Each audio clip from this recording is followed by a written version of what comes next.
I'm sorry. Salut, donc moi c'est Jiben, artiste beach art. Beach art consiste en fait à dessiner des fresques gigantesques sur la plage qu'on peut ensuite immortaliser avec un drone. Jiben, tout simplement parce que c'est la contraction de mon prénom qui est Jean Benjamin, mais comme c'est un petit peu long à retenir et à écrire, du coup Jiben ça me permettait d'avoir un nom d'artiste facile à retenir pour tout le monde. Alors je suis un pur Charentais, né à Rochefort au mois de mai 81 pour être plus précis. Alors je suis passé par pas mal de choses, passé par de la géographie pour ensuite me spécialiser dans le multimédia et tout ce qui est un peu créatif et enfin devenir artiste avec toutes ces expériences cumulées. J'ai beaucoup bossé dans le web aussi pendant 10 ans. Voilà, ça me permet aujourd'hui d'être assez complet et de pouvoir avoir une passion qui est devenue une activité.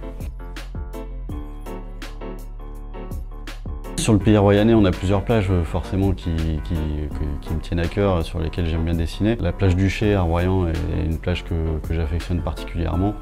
Et il y a aussi la plage de la Grande Côte, à Saint-Palais-sur-Mer. Alors l'œuvre sur Charlie, c'était un petit peu la cerise sur le gâteau en fait. C'est vrai que quand j'ai commencé à partager mes images sur les réseaux sociaux, ça allait un petit peu vite tout ça. Mes premières œuvres ont même été reprises très vite par des blogs très influents, des grosses pages sur les réseaux sociaux qui ont véhiculé mon travail un peu partout. Et c'est vrai que les attentats Je suis Charlie et puis cet hommage que j'ai souhaité faire, c'est venu après tout ça et ça a un petit peu assis cette notoriété un peu montante. Et c'est vrai que là, il y a des choses qui se sont déclenchées et ça a permis d'accélérer un peu plus les choses. L'inspiration, elle vient d'un peu de tout. C'est-à-dire que moi, j'ai pas un style bien défini, bien particulier. Alors, on reconnaît quand même ma patte, on reconnaît mes fresques, mais c'est vrai qu'au tout départ, je me suis beaucoup inspiré du tatou, le style japonais, le style polynésien. C'est des choses que j'aime bien, qui me tenaient à cœur de faire, et puis ça me permettait de me tester aussi. Maintenant, voilà, ça peut être n'importe quoi, ça peut être un décor qui m'inspire dans un lieu précis, ça peut être voilà, des choses que mes yeux croisent au quotidien, ça peut être aussi des choses que je vois sur les réseaux sociaux, sur internet. Des fois ça fait tilt et puis je me dis tiens, il y a peut-être un truc à faire autour de ce style, de ces choses-là et hop, je me lance.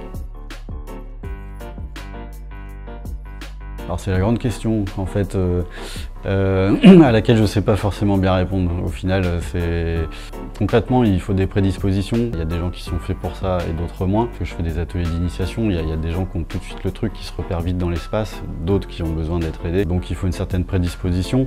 Après, faut pas se leurrer, il y a beaucoup d'expérience. Moi, ça fait 7 ans maintenant que je pratique cette forme d'art. Donc il y a eu beaucoup de tests, beaucoup de choses qui ont été faites sur la plage depuis. Donc on peaufine les idées, on peaufine surtout les techniques aussi, et puis on avance avec tout ça. Et du coup, après, on a cette faculté et cette facilité à travailler sur de grandes et belles choses. L'idée initiale, c'est quand même de démarrer sur une portion du dessin, et ça va pouvoir donner un petit peu les proportions pour le reste, et ça permet de construire autour. Voilà.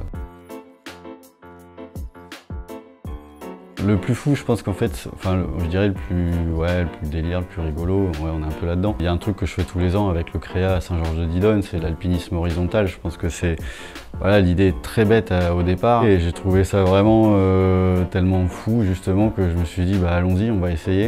Et puis c'est devenu un rendez-vous qu'on réitère tous les ans et sur lequel les gens viennent et s'éclatent. Ils escaladent une fresque à même le sol et c'est vrai que finalement avec le drone ça prend son sens et les images sont juste magiques quoi. Alors je le connais pas personnellement, mais en tout cas je connais une partie de son équipe, en tout cas celle qui est côté communication. Effectivement, j'ai fait une fresque à l'époque pour EuropaCorp et donc j'ai pu travailler sur le film Valérian. On avait fait une grande fresque avec le vaisseau, le V de Valérian, voilà, pour faire une belle communication sur les réseaux sociaux. Alors j'ai pas eu l'occasion de le rencontrer en personne, par contre c'est quand même lui qui validait les projets, c'est lui qui validait les idées. Et donc ce qui est génial là-dedans, c'est que même si on ne s'est pas rencontré, je sais qu'il connaît mon travail, qu'il l'a vu, qu'il a validé des choses. Et bon, rien que ça, voilà, c'est juste génial. Il y en a plein, mais il y en a que je peux pas révéler en plus. Mais disons que c'est un projet, moi, voilà, où je me dis là on atteint un truc où effectivement il y a même la logistique qui est folle. Il y a faire une fresque sur le toit d'un immeuble à New York, ça serait quelque chose qui me botterait bien. Ouais. Il y en a beaucoup.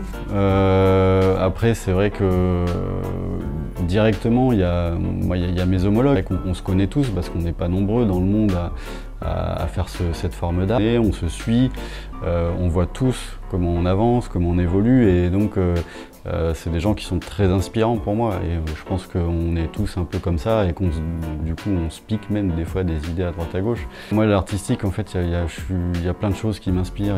Il n'y a pas que le dessin, il y a la musique, il y a le street art, il y a plein de choses. Concrètement, j'aime bien aussi rester sur un plan assez terre à terre. Et je pense que ceux qui m'inspirent le plus en ce moment, en tout cas, sont certainement mes homologues. Alors, mon premier dessin, c'était un dessin vraiment tout bête.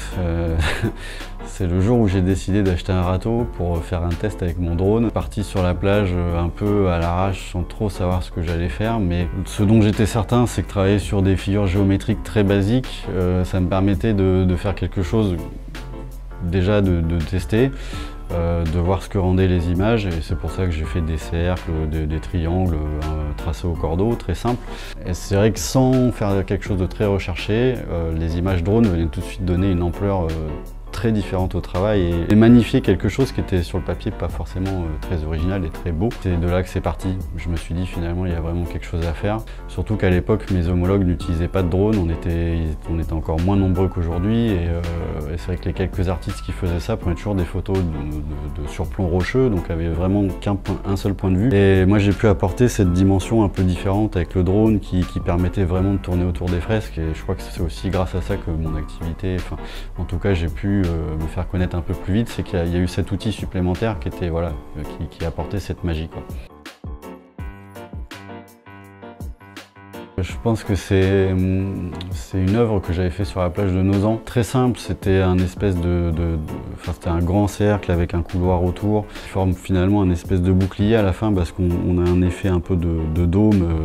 Il était construit simplement à partir de patterns sur lesquels je m'étais dit tiens, il y a peut-être un truc intéressant avec ces arcs de cercle là, si on les enchevêtre les uns dans les autres, il y a peut-être un truc graphique à faire.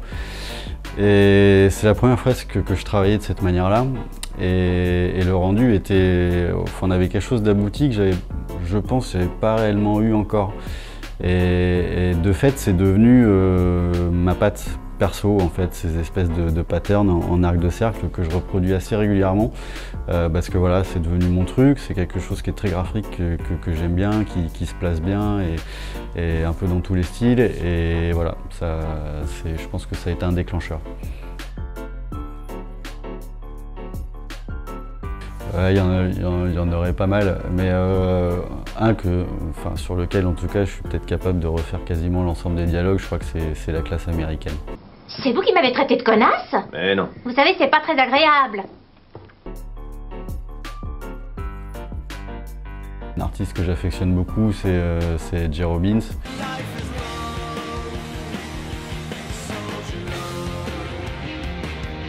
Qui a joué notamment dans Burning Airlines, il a joué dans pas mal de groupes, il est producteur aujourd'hui et je pense que c'est l'artiste, le Mozart du rock pour moi.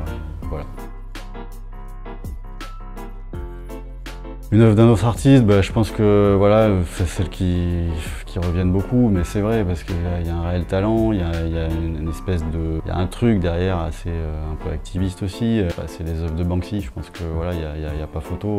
Et puis en plus cette façon de rester dans l'anonymat et malgré tout d'avoir cette notoriété internationale, je trouve ça complètement fou.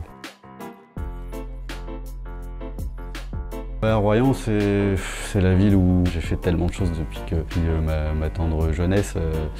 Alors je suis pas tout le temps resté ici, j'ai beaucoup travaillé sur La Rochelle à l'époque quand j'étais chef de projet web. J'ai fait mes études un peu partout, mais Royan ça reste la ville où j'ai appris à faire du skateboard notamment, où j'allais au cinéma, où je traînais avec les potes. Donc voilà, il y a une réelle affection pour le pays royannais, ça c'est certain, et je suis un enfant du pays, donc voilà.